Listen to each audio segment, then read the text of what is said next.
Hi!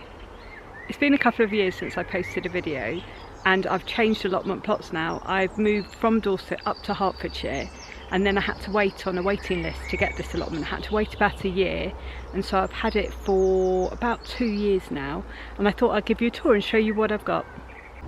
So starting at the bottom of my plot, I have got a green compost bin that my other half is making me out of pallets, and we're just going to put some weed suppressing membrane across the slats to help protect the wood and to stop the compost from falling through it. And this is an absolutely massive double compost bin, so I will be able to get lots of compost out of it. At the moment I'm just composting in 2 of these and my worm composter, and so I do get compost, but it just hasn't been in massive quantities.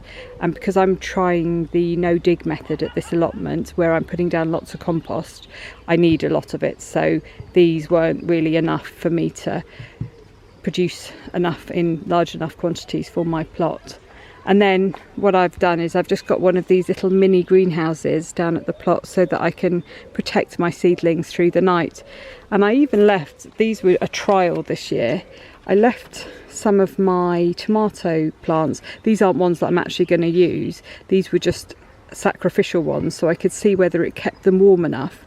And these have been out since about the beginning of April in here, and it's kept them, they are a bit stunted, they don't look fabulous, but they didn't die, so for the odd night it's not that bad actually.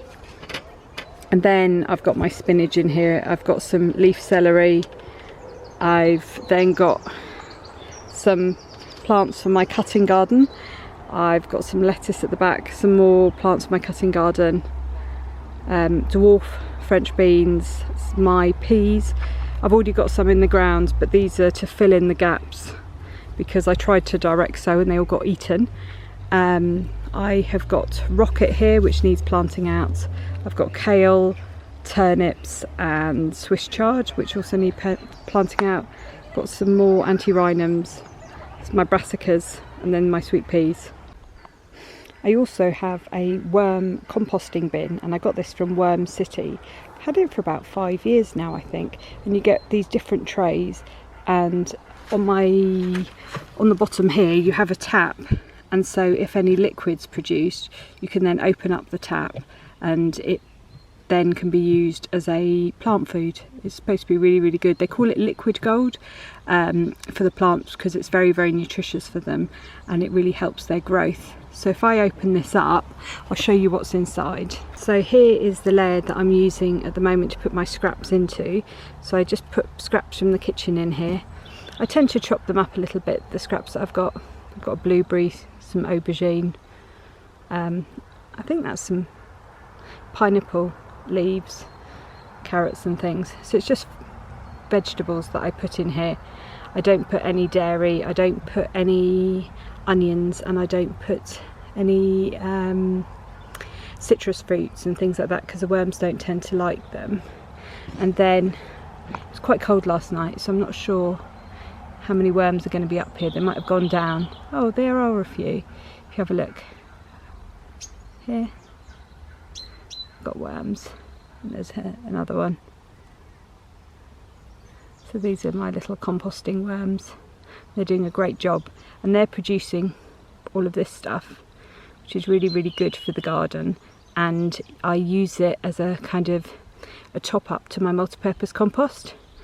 And when I have my potatoes, I grow them in a bag, and I find that once the potatoes have grown, I then just add a little bit of this to it, which is a bit of a top up of nutrients, and then it then means that it's then good to go again and be used to plant my plants into.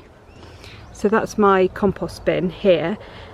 And then what you've got underneath is I've got a tray which has not got any of the food scraps in.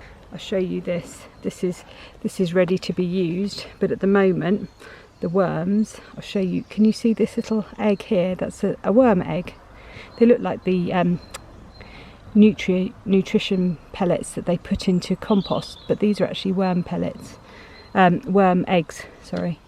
And if you have a look, there's lots and lots of worms in here, and so when you want to use it, for your garden, what you need to do is you need to take the lid off, leave it in the sun, and then the worms, they don't like being near the light, so what they'll do is they'll bury their way down. They'll bury their way down into the compost, and then they will then you can just take the stuff off the surface and then use that, then wait a little bit for them to go down again, and then scrape the top off it, and you can just keep harvesting it like that. So this is where my plot starts down the bottom, and it goes all the way from here and then all the way to the top up there where the black plastic is. It's not quite up to the greenhouse, it's just here. I'm going to take you on a little walk around now and I'll show you what I've got growing.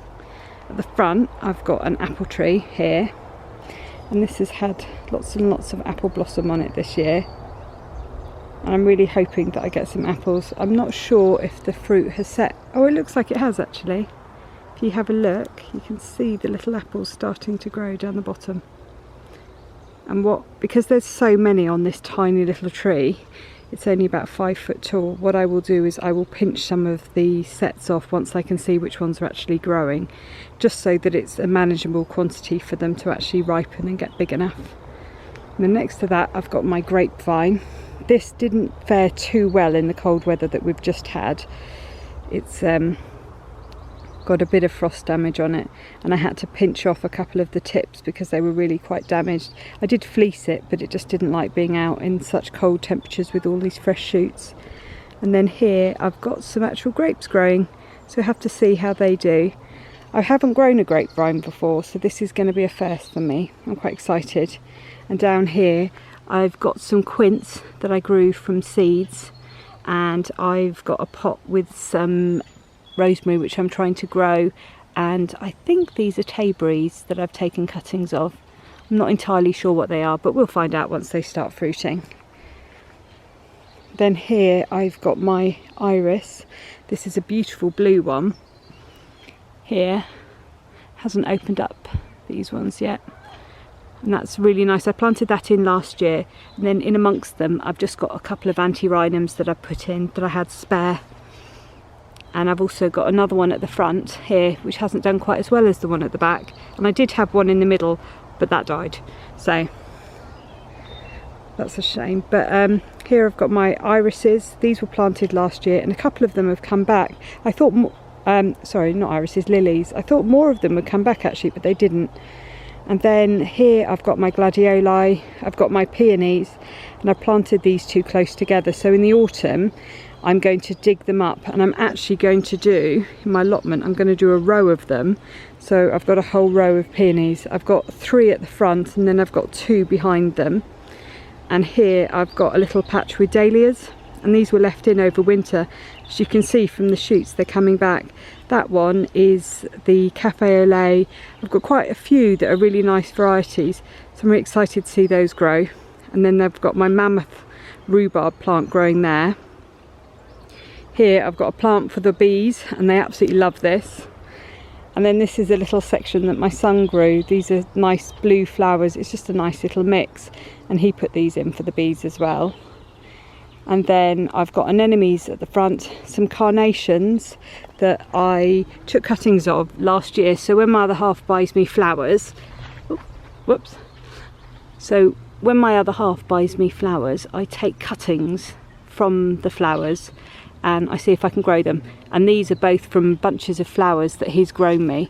I can't remember, I think they were white ones, or they could have been pink, I'm not sure. We'll see this year. I've got some more at home actually that I took.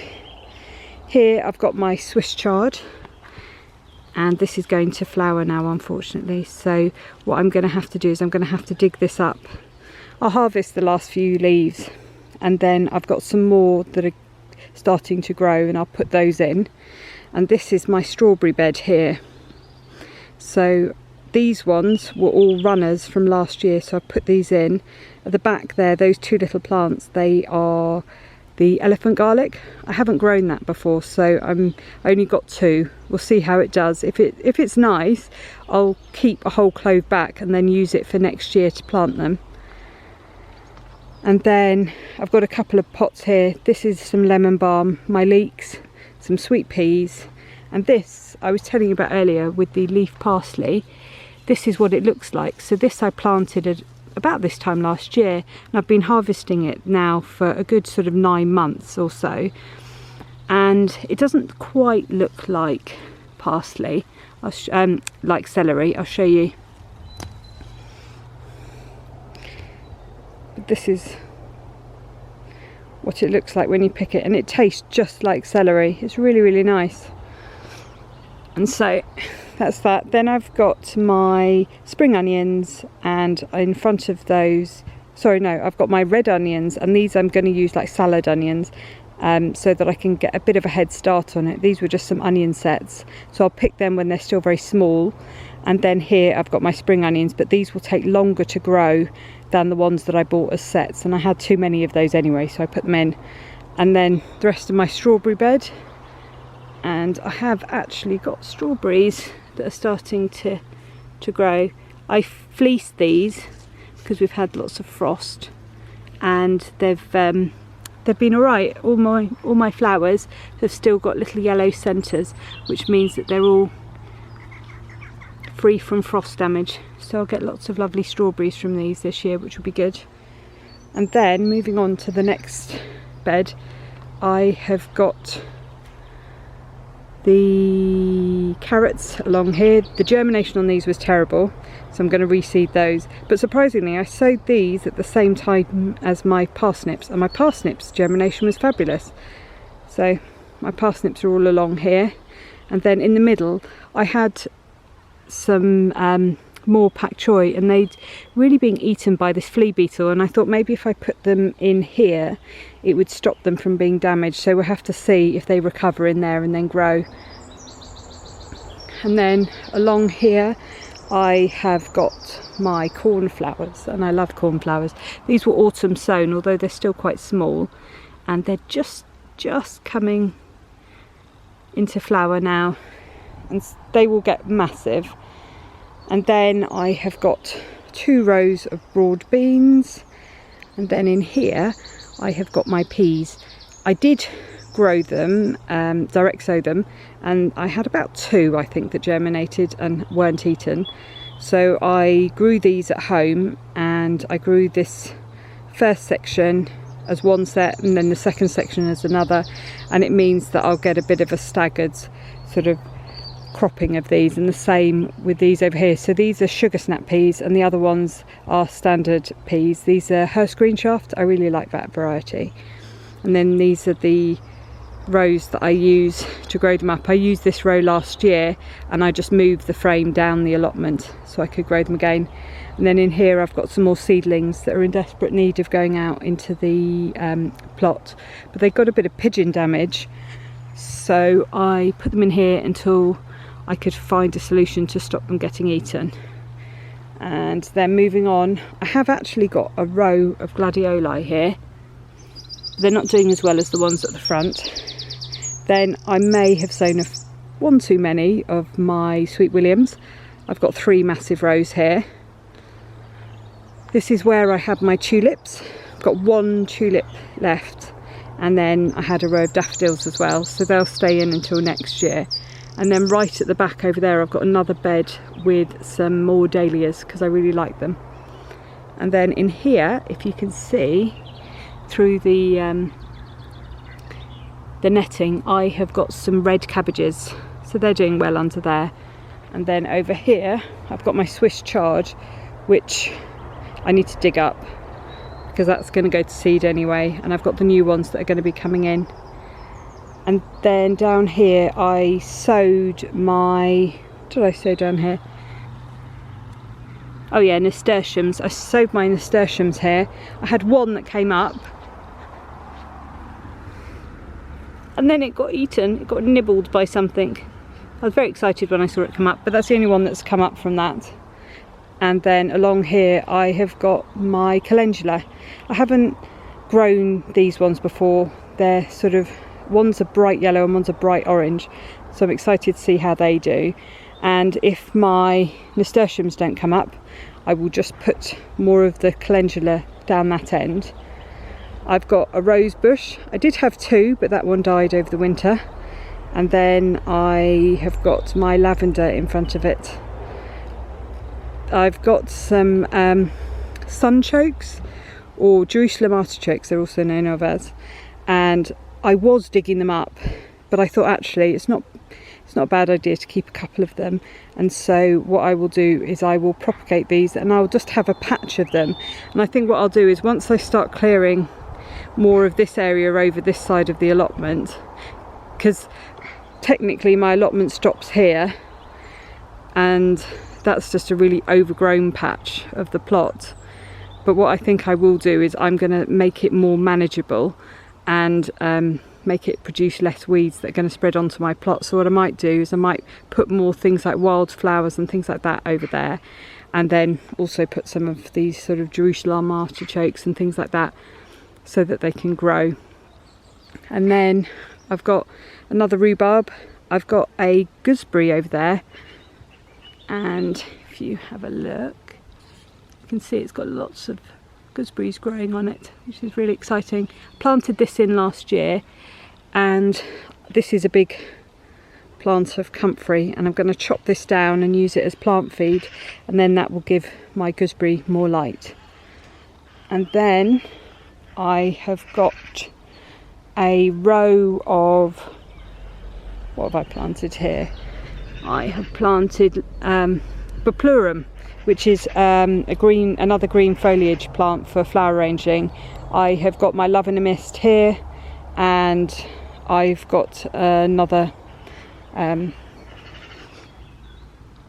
Nigella on this section here as well.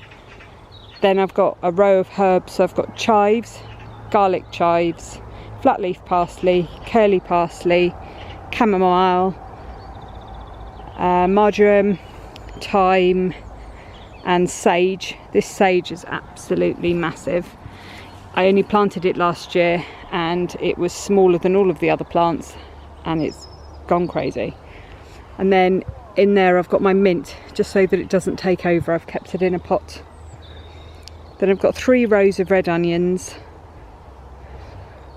Then above that I've got another section of strawberries, and these are doing really well as well. They were quite an early flowering variety, if you see here, these ones as well. And then planted in amongst them I've got a row of beetroot, and these are multi-sown like Charles Dowding says, so hopefully I'll get a good crop of beetroot from these. And then above that I've got my raspberries, and they're doing really well. These are my summer fruiting. Then I have got my autumn fruiting. I've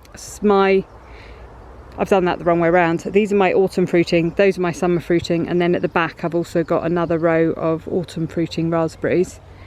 And here are my currants. So I've got red, white and black currants, and if you have a look, I've got lots of currants on these, and so they're doing really well. And these ones, they're not up the top on this one, they're much further down.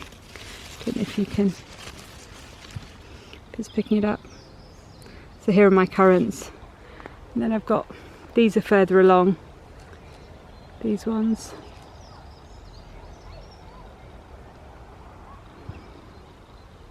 There we go, it's focused.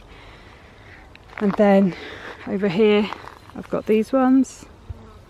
These are some more, and this one's got quite a few on as well. And then over here I have got another gooseberry, and these are doing really well. They are getting quite big now actually. Oh, is it going to focus? There we go. So these are my gooseberries, they're doing really well. And I've got them on every single branch, so I'm going to have to cover these up to stop the birds eating them. And then if I take you through to my raspberries, if you have a look, these are doing really well, and the fruit's starting to form now. So now's a time where you need to start watering these so that you get a nice crop of raspberries from them. And then the next row here I have got something, it's called a wineberry. I grew them last year, so this will be the second year that I'm growing them, and I'll show you the label actually if I just step over. if I show you, this is what they look like, the fruit.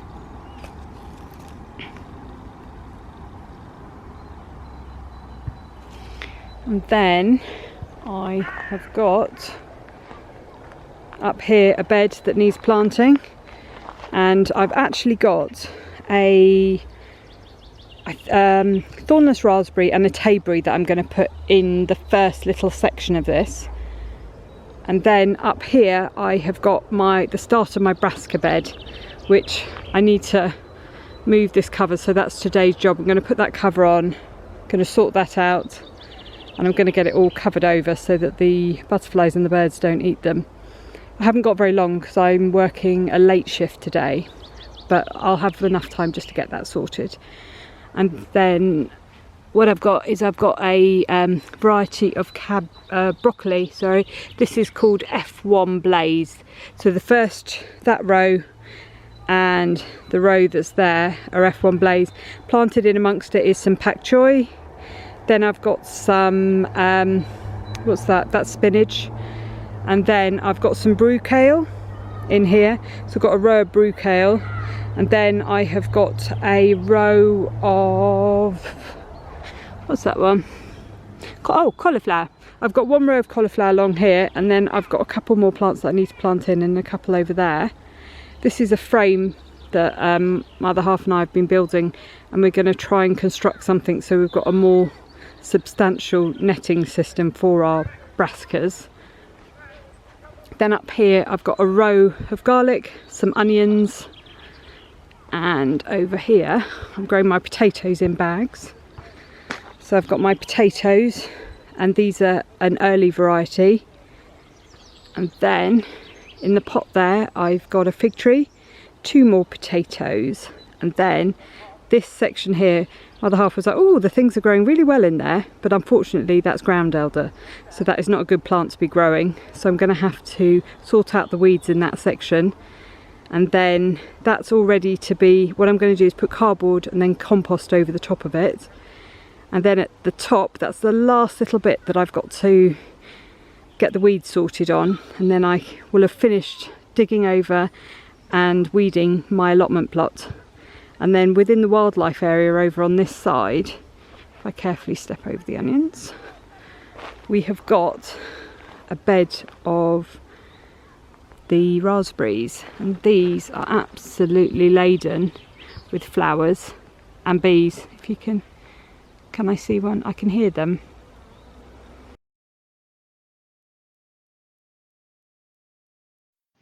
I've just put up a picture, and this photo is what my allotment looked like when I first took it over about 2 years ago. The green and white shed was removed about a week after this photo was taken by the old plot holder.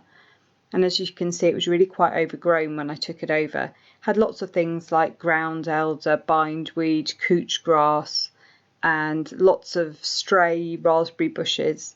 And so what I had to do was I had to just work. I worked from where the shed is in that photo. I worked from the bottom, and then I worked my way up.